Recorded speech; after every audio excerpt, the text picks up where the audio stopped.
Selamat mendengarkan podcast ini.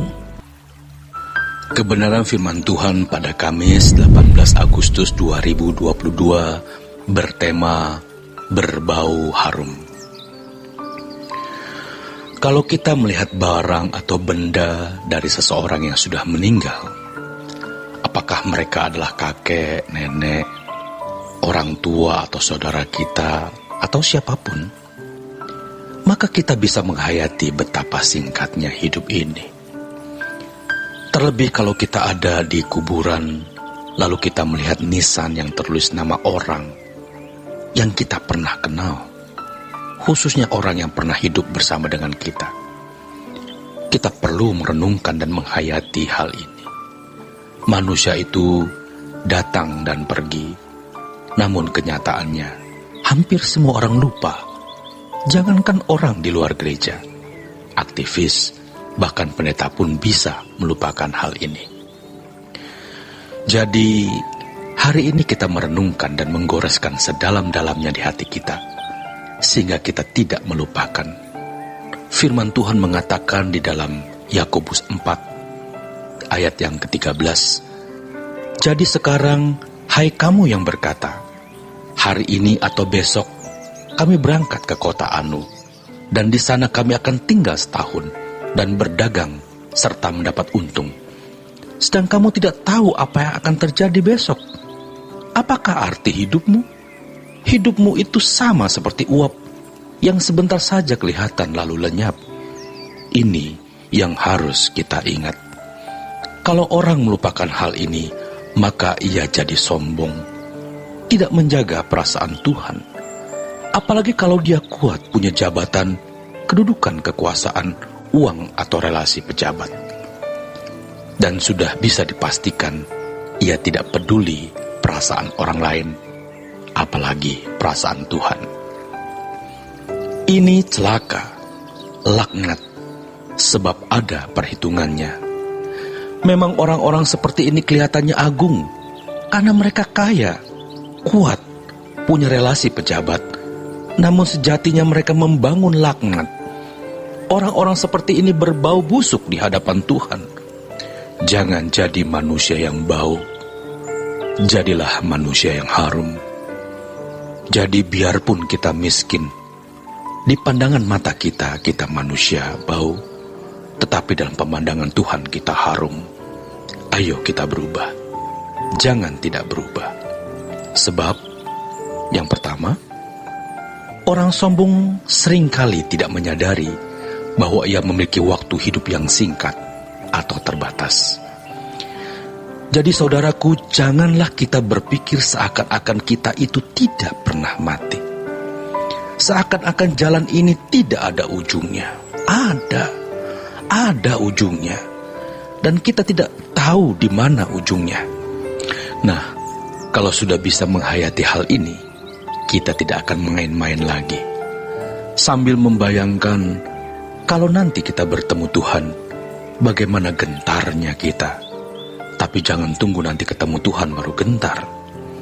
Sejak di dunia ini, dengan hati yang rendah dan hormat, kita datang kepada Tuhan, lalu memeriksa diri.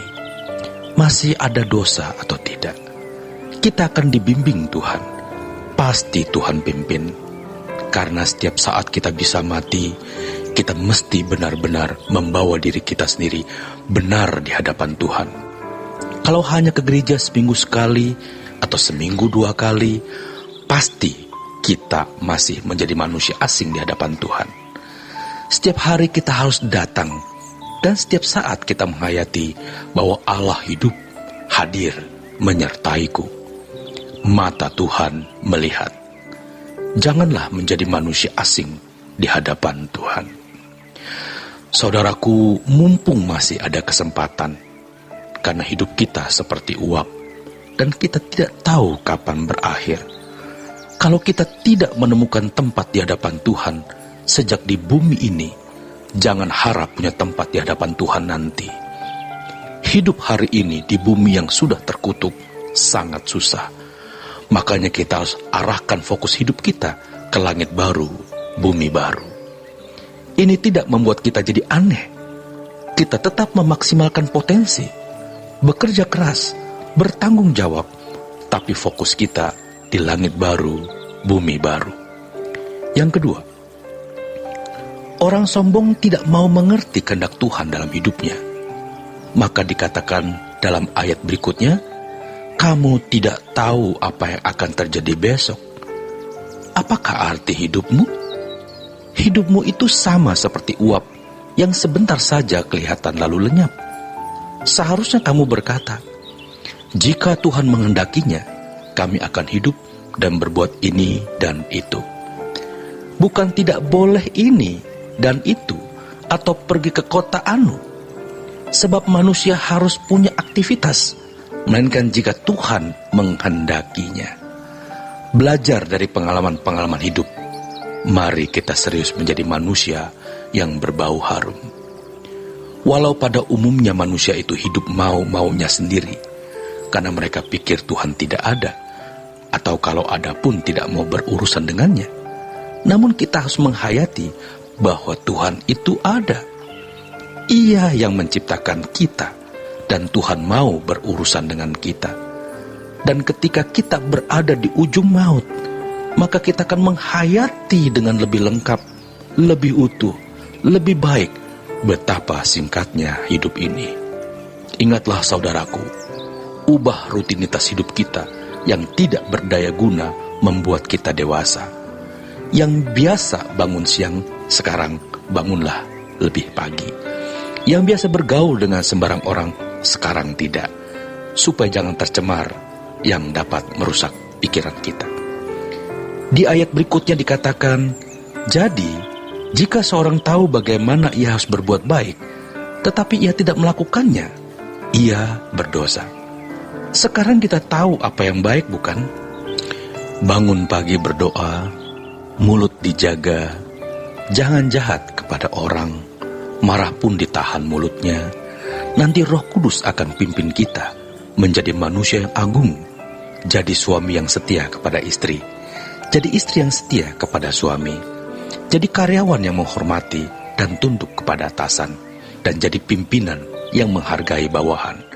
Kita harus berubah demi keselamatan kita sendiri.